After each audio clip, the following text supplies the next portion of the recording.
तो मैंने एक दिन बाबा को चिट्ठी देने के लिए अपने जेब में रखी कि आप माता जी को भी जल्दी बुलाइए पुट्टापर्थी। तो भगवान जैसे बाबा आए तो लाइन के बीच में से भगवान मेरे पास में आए, तो मैं अपने घुटनों के बल खड़ा हुआ और चिट्ठी मेरे हाथ में थी। तो मैंने कहा भगवान मदर स्वामी मदर। भगवान कहते हैं क्या चिट्ठी? दिल्ली का चिट्ठी है, स्टैंप लगाओ दिल्ली भेजो। मैंने कहा नहीं स्वामी चिट्ठी तो आपके लिए है। नहीं नहीं मेरे को चिट्ठी की जरूरत नहीं है, भगवान कहते हैं। फिर भगवान पूछते हैं देखो मुझे बताओ भगवान कहाँ है? अब भगवान मेरे सामने साक्षात खड़े हुए हैं और उनका जो रोब है सच में मेरे नाक को छू रहा है। जैसे भगवान कह रहे हैं कि बताओ भगवान कहाँ पर है? तो मैंने कहा भगवान तो सर्वज्ञ हैं।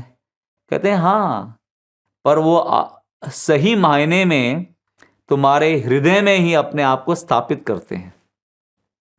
इसीलिए अगर तुम्हारे मन में कोई प्रार्थना है तो तुम अपनी प्रार्थना को मेरे पास अपने हृदय में ही रहने दो, और अगर तुम्हें कुछ कहना है या लिखना है तो सिर्फ इतना ही पर्याप्त है कि तुम ये कहो कि भगवान समस्त लोकाः सुखिनो भवन्तु। भगवान कहते हैं समस्त लोक ही जो हैं मेरा शरीर है। जब तुम एक कर्म करते हो और ये प्रार्थना करते हो भगवान समस्त लोकाः सुखिनो भवन्तु, भगवान कहते हैं तो फिर समस्त लोग भी यही कहते हैं सुखिनो भवन्तु सुखिनो भवन्तु। जो रिएक्शन रिसाउंड जो है तुम्हारे मन का, जो तुम कहते हो कि समस्त लोकाः सुखिनो भवन्तु, तो वहां से जो रिएक्शन रिसाउंड है वो भी यही कहता है सुखिनो भवन्तु सुखिनो भवन्तु। फिर भगवान बाबा ने मुझे देखा और कहा कि फिर मैं तुम्हारी प्रार्थना को उस रूप में और उस समय में पूर्ण करूंगा जो तुम्हारे लिए सबसे अच्छी हो। इसलिए मुझसे ये मांगो या वो मांगो मत करो, मुझे ये चाहिए या वो चाहिए मत कहो।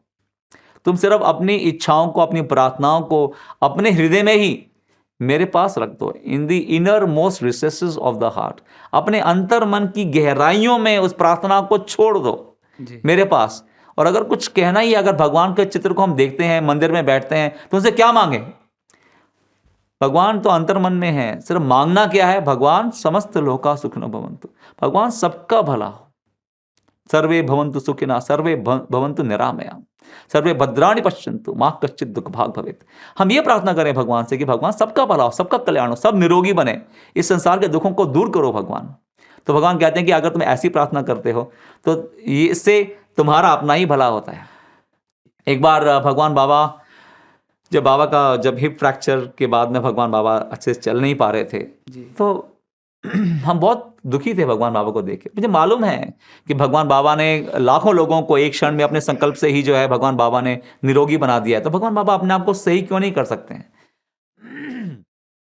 तो भगवान बाबा जब भी आते, मैं भगवान बाबा के रास्ते में खड़ा हो जाता और कहता भगवान बाबा आप अपने आप को स्वस्थ करिए।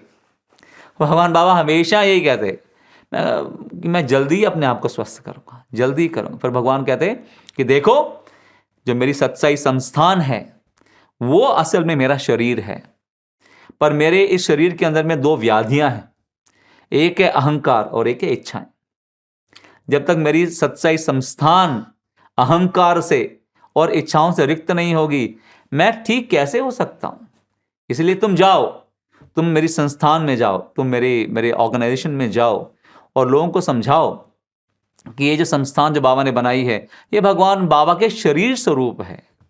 इसमें से हमें इन व्याधियों को निकालना है जो कि क्या है, इच्छाएं और अहंकार हैं। अगर वो निकल जाएंगे तो भगवान बाबा स्वतः ही चलेंगे, भगवान बाबा कहते हैं। तो इस प्रकार बाबा हमें हमेशा इस बात को टाल जाया करते थे। कभी अपने आप को भगवान बाबा ने सक्षम होते हुए भी कभी अपने आप को स्वस्थ नहीं किया। भगवान कहते हैं ये जो मेरी शक्तियां हैं ये मेरे लिए नहीं है, ये अपने स्वार्थ के लिए यूज़ नहीं कर सकता हूं, मैं इस्तेमाल नहीं कर सकता हूं, ये औरों के लिए हैं इस्तेमाल करने के लिए। इसलिए तुम्हारा दायित्व है कि तुम प्रार्थना करो इस प्रकार कि समस्त लोग सुखिनो भवन्तु, ताकि मैं समस्त लोग जो मेरा शरीर है वो स्वस्थ हो सके।